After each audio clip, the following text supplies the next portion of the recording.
欢迎来到新兴消息频道，请订阅频道，所以大家不要错过当天最热门的新闻。我们今天的时事通讯包括以下内容：张晚意花钱给李沁买防晒，大方的偏爱，李沁完全符合他的择偶标准。看了《花少童心计》之后，相信很多人都会爱上张晚意，他真的是底色顶顶好的大男生。在节目中，他不仅能够照顾好每个人的喜好，还不争不抢且情绪稳定，总是默默做事，从来没有抱怨，充满了正能量。就连马思纯都特意愿意和张晚意凑一起，不仅因为他们能够吃到一起，他还很欣赏张晚意从不内耗的性格，更欣赏张晚意喜欢就喜欢，不干就不干的有个性的品质。在节目中，很多人都会误以为张晚意和马思纯有 CP 感，其实张晚意是完全把马思纯当成了亲姐姐来看待，就连李沁和马思纯都亲自认证了，两个人是没有血缘的亲姐弟关系。而张晚意心仪的人其实就是四姐李沁。在节目接近尾声之际，张晚意甚至已经开始打明牌了，他直接自掏腰包给李沁买防晒。一个节俭的男生花自己的钱给另一个女生买防晒，这个已经是爱情最好的证明了。换一个角度看，马思纯还是李沁最好的闺蜜，为什么她想送李沁香水而非防晒呢？张晚意一定是把李沁之前的话放在了心上。之前在捷克划船的时候，李沁的帽子掉入水里，她就开始担心自己晒黑了。张晚意知道李沁很怕晒黑，如今她的防晒因为规格问题被机场没收了，所以张晚意第一时间自己花钱买防晒给李沁。请注意，当张晚意拿出防晒的时候，所有人的表情都非常耐人寻味。妹妹张雅琪和二姐陈数是一线吃瓜的状态，龚俊脸上的笑容都没有了。马思纯也非常意外，甚至有点吃醋了。张晚意这个举动其实就是明目张胆和大方的偏爱了。而张晚意对李沁的偏爱远不止送防晒霜这件事，从5个细节可以看出了。第一，张晚意在埃及的时候直接掏钱给李沁买丝巾，还鼓励李沁买下心仪的东西。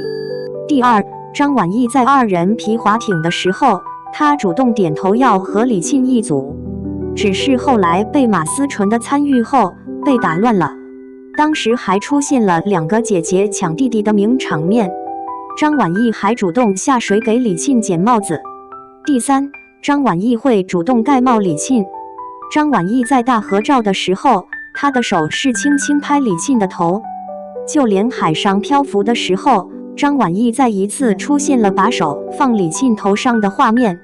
第四，李沁在车上给张晚意递话梅，一个差点喂到嘴里，一个直接张口想吃。如果不是张晚意意识到有摄像头，她应该就直接用嘴接话梅了。马思纯的表情就非常好品了，这一幕是不是像极了满满的夫妻感？第五，李沁送张晚意到酒店，张晚意喊李沁为妹妹，这已经不是张晚意第一次喊李沁为妹妹了。都说2个人的称呼的改变，就是2个人的真实关系的写照了。从李沁、四姐、沁妹妹、我家大小姐到妹妹，这些都是张晚意给李沁取的昵称。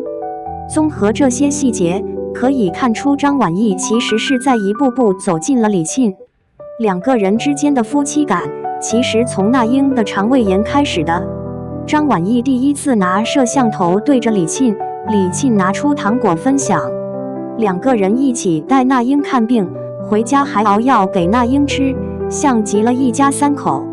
本以为张晚意是单箭头，其实李沁也给予了回应。李沁总是第一时间能够知道张晚意的话外之音，他也心疼着张晚意，看到了他的付出。就好比有腰伤的张晚意开了10几个小时的车后，他还主动搬行李箱，李沁就直接贴心提醒他，他还亲自帮忙一起搬行李箱。张晚意从来不让李沁洗碗，却看着马思纯洗碗。他的双标永远只给李沁，两个人可以说是双向奔赴了。而最令人觉得巧合的还是，李沁和张晚意完全符合对方的择偶标准。李沁的择偶标准是，男方一定要成熟和绅士，两个人在一起还能相处舒服自然，能够成为更好的自己。这不就是张晚意本身了吗？张晚意虽然比李沁小4岁，但是有着老干部的成熟稳重，还非常绅士，和李沁非常同频。张晚意的择偶标准是善良、孝顺、贴心以及爱国。李沁完全符合张晚意的择偶标准。在节目中，李沁不仅爱国，还送我们传统的纪念品给外国导游小徐。他还十分善良和贴心，他每一次都把 C 位让给其他人，总是默默做事。正如李沁自己所言，他内心的小女生的一面在节目中呈现出来了，因为有人托举他，而这个人就是张晚意了。每一次在张晚意面前，李沁说话的声音都变得特别的嗲，像极了小女孩。亲密关系中顶级的浪漫，就是可以在爱人面前做一个无忧无虑、自由自在的小孩子。节目结束后，张晚意还约李沁一起和自己的同学打网球，他们的缘分还在继续中，相信他们的未来一定有着对方的参与。真心祝福同频美好的二人将来能够修成正果。谁懂啊？这对 CP 的杀伤力，请立刻把他俩锁上。起初没人看好这对淡人的火花，如今却甜到让人上头。从滑翔伞的默契守护到马车上的即兴小剧场，李沁和张晚意在花勺里用细腻互动诠释了什么叫你懂我的欲言又止，我懂你的言外之意。花勺有自己的换乘恋爱，之前局不是写过沁年才俊和不可思议吗？现在轮到沁头意和李沁张晚意了。起初没人意识到这俩淡人能碰撞出什么火花，如今刻沁头意和像呼吸一样简单，尤其是最新一期花勺，这俩人的互动更是甜到没边了。一行人去玩滑翔伞，因为经费紧张，作为导游的张晚意决定牺牲自己。李沁一秒看穿他的真实想法，因为不想让他留下遗憾，于是开启劝玩模式，还用不危险的言辞来保护他那颗敏感的心。眼看劝不动，李沁撒娇的手段都用上了，最后是导演组化身心软的神，承包了张晚意的飞行费用。看到滑翔下来的张晚意，等待多时的李沁激动地朝他跑去，用力摇摆他的手臂。那一刻，是他为他的勇敢和圆梦欢呼，那一刻也是他为数不多情绪起伏的时刻。但其实这已经不是李沁第一次注意到张晚意的情绪了。之前坐马车，一行人分几个车坐，原本李沁已经坐在车上了，看着暂时落单的张晚意，主动选择和他坐一起。一开始两人都坐在后排，夏日晚风马车，还有这个大方的坐姿，就算什么都不说，这个氛围感也是绝了哈。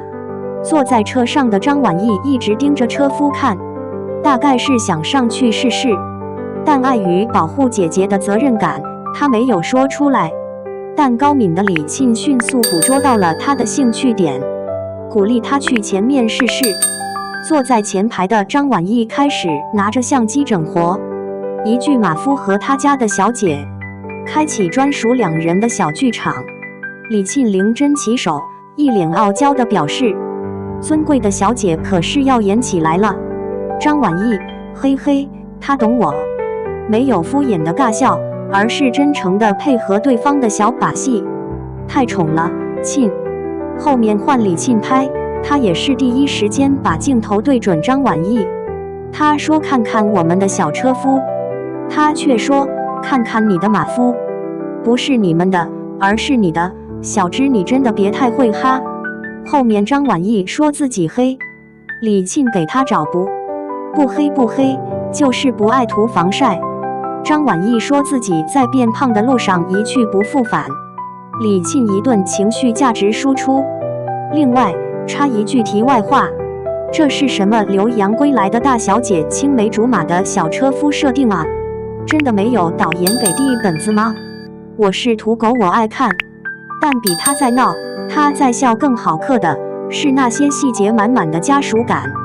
比如李沁下车的时候，张晚意会提前调好相机角度，就是为了记录下两人同框的画面，会先一步来到姐姐身边搀扶她。当然最震惊局的还是李沁把包递给张晚意，张晚意0秒接过，顺便提醒她检查下有没有掉东西，那种自然程度你们自己品吧。后面这俩人还在一群人中旁若无人的打情骂俏，够了。前方的龚俊甚至没有回头，3个人的友情终究是太过拥挤。看到这，或许各位也发现了吧，和张晚意的互动，李沁会鲜活很多，没有说她不活泼的意思，主要是她之前给大家留下的文静的刻板印象拉满了，尤其是花少刚播，明眼人都能看出李沁是有点紧绷的，主打一个不哭不闹超配合，于是在张晚意面前表现出了一点点放肆与主动，就更让人动容了。是做饭忙不过来的时候，第一时间找张晚意搭手；是忍受不了海浪拍打，主动要求张晚意换座；是决定陪娜姐去医院，第一时间向张晚意发出求陪同的信号，甚至无需多言，他一个回头他就懂了。是看到张晚意在画画，顶着个敷面膜的脸就凑过去了，安全距离5，这一幕的含金量谁懂？这些都是在李沁身上很难看到的破格感，大概只有爱人才懂，当自己愿意去麻烦一个人的时候意味着什么。当然李沁也会在张晚意陷入焦虑时主动拉她一把。在医院门口等娜姐，张晚意有些焦虑，李沁为了安慰她，从兜里拿了颗糖给她。张晚意肉眼可见地放松下来，伴随脸上那不值钱的笑。张晚意第一次做导游，担心经费，李沁看出她的担心，主动出谋划策。后面张晚意做攻略，问大家想不想去滑翔伞，别人问他想不想，他说自己看情况。其他人都以为张晚意是胆小，只有李沁看出来他大概是担心经费，于是严肃地问，你想不想，喜不喜欢？比起经费，他更重视他的感受。显然这份松弛是建立在信任与熟悉的基础之上的，而张晚意的真诚与关心便是撬开李沁松弛大门的钥匙。先是日常琐碎的关心，看到姐姐说座位凉，立马把自己的坐垫给她；看到李沁没吃饭，就开启了劝饭模式。李沁和小妹半夜出去游泳，她担心他们的安全，偷偷跟出去，就连英子都直呼没想到。李沁挑选丝巾，她就在一旁鞍前马后，又是充当人形支架，又是提供建设性意见，时不时还把玩李沁的帽子。这一幕像极了不经意间宣示主权。最后李沁觉得超出预算，不太想买。看出他有多喜欢的，他表示没有啊，不贵啊，甚至还拿出自己的小金库给姐姐买单。从他的角度出发，也是不想让他留下遗憾罢了。但轮到李沁给自己花钱，哪怕只是一瓶水，他也要叮嘱他不要乱花钱，还是要给自己留点钱。我对自己可以很抠，但对你可以很大方。李沁扶钱归来，他明明前一秒还沉浸在洗碟子中，后一秒却霸气回头，用命令式的语气让他去洗澡。两人从开始的小心翼翼到后期的轻松熟络，或许从称呼上就可以看到一条清晰的情感进化脉络。刚开始时，他称呼她非常官方的沁姐，旅行没多久，就可以大胆喊一句亲亲妹妹。两人互拍时，更是在镜头面前直呼大名，他叫她李沁呀，年下不叫姐，心里有点也饿。与此同时，这种转化也从称呼蔓延到了肢体动作上。去年两人飞天奖合作，留下经典的绅士手。当命运的齿轮再次转动，这一次绅士手变成大方的拥抱，大方的搭手，甚至是有些暧昧的自拍。这个自拍后面因为龚俊的突然出现，两人紧急躲闪也是很妙，哈哈，更有背德感那味儿了。除此之外，两人心照不宣的默契，也为这份友情增添了一份宿命感，不约而同对娜姐进行关心。化身娜姐的爸爸妈妈一起看娜姐吃饭，一边吃饭一边碎碎念，好一个慈母严父，憋屈的娃。埃及站选导游，只有这俩选了空中走廊。前一秒 PD 问张晚意，猜一下谁会和他选的一样？他脱口而出李沁，给出的理由是性格比较像。已经了解到这个地步了是吧？后一秒看到李沁亢奋到模糊。是谁说自己情绪稳定的？相同的性格底色也让这俩人在旅行中全程处于一个秒懂对方的状态。李沁会看到张晚意做导游紧绷的一面，明白这对不擅长计划的他来说有多难，所以会在众人面前用打趣的方式说出弟弟的不易，让大家知道他的付出。